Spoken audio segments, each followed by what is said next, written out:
एका ट्रेडरसाठी सगळ्यात अवघड गोष्ट असेल तर ती कोणती हे आपण या व्हिडिओमध्ये समजून घेऊ. आपण एक उदाहरण घेऊया की तुम्ही कोणता तरी लॉंग ट्रेड घेतलाय. इथे जी डॉटेड लाईन दिली त्या डॉटेड लाईन प्रमाणे प्राइस वर जाऊन तुमचं टार्गेट हिट करेल हे असं अगदी क्वचित होईल. 100 ट्रेड्स मध्ये एकदा किंवा फार तर फार दोनदा. बहुतेक वेळेला तुमचा ट्रेड जो तुमच्या टार्गेट कडे जाणार आहे तो अशा पद्धतीत जाणार आहे. इथे होणार आहे काय, आपण असं धरून चालू की तुम्हाला वर जात जात जो काय प्रॉफिट झालाय, लेट से 1000 रुपयाचा प्रॉफिट झालाय, तो 1000 रुपयाचा प्रॉफिट कधीतरी खाली येईल.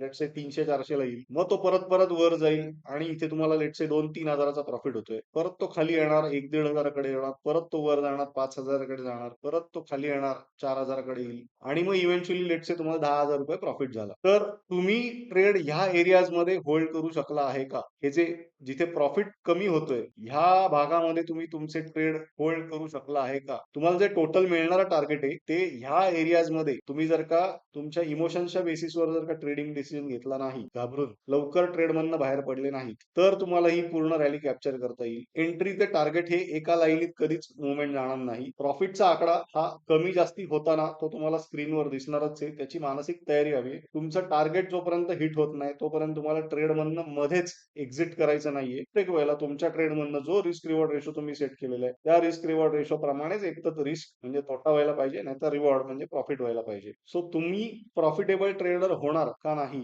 हे सर्वस्वी कशावर ठरेल, तर इथे जो प्रॉफिट तुमचा कमी होतानाचे जे एरियाज दिसतात इथे जर का तुम्ही तुमचा ट्रेड होल्ड करू शकत असाल तरच तुम्ही कन्सिस्टंटली प्रॉफिटेबल ट्रेडर होऊ शकता. मोठे प्रॉफिट्स मला व्हायलाच पाहिजेत, लॉसेस हे छोटे पाहिजेत. तुम्ही कोणत्याही ट्रेड मध्ये जाता तेव्हा ती रिस्क ऍक्सेप्ट केलेली असते. ती रिस्क जर का ट्रिगर झाली तर त्यातनं वाईट वाटायचं काही कारण नाही. 100रातले 30च ट्रेड्स 1:3 रिस्क रिवॉर्ड असे जर का तुम्ही ह्या पद्धतीने घेऊ शकता, उरलेल्या 70 ट्रेड्स मध्ये जरी लॉस झाला तरी तुम्ही at the end of 100 trades हे नेट प्रॉफिटेबल असतात. पूर्णच्या पूर्ण प्रॉफिट हा खाता आला पाहिजे. ती एखाद्या ट्रेडरसाठी शिकार आहे असं समजा. कोणताही प्राणी दुसऱ्या प्राण्याची शिकार करतो तेव्हा डोक्याच्या केसापासून पायाच्या नखापर्यंत पूर्ण ते जे प्रॉफिट्स आहेत, ते जे टार्गेट तुम्ही सेट केले ते पूर्णच्या पूर्ण खाता आलंच पाहिजे, कोणतेही इमोशन्स आड न येता. सो प्रॉफिट वर खाली होतोय घाबरून जाऊ नका. तुमचा ट्रेड हा टार्गेटला गेलाच पाहिजे. तो 100तनं 30च वेळा गेला तरी चालणार आहे, पण तो जायलाच पाहिजे. मध्येच एक्झिट करू नका.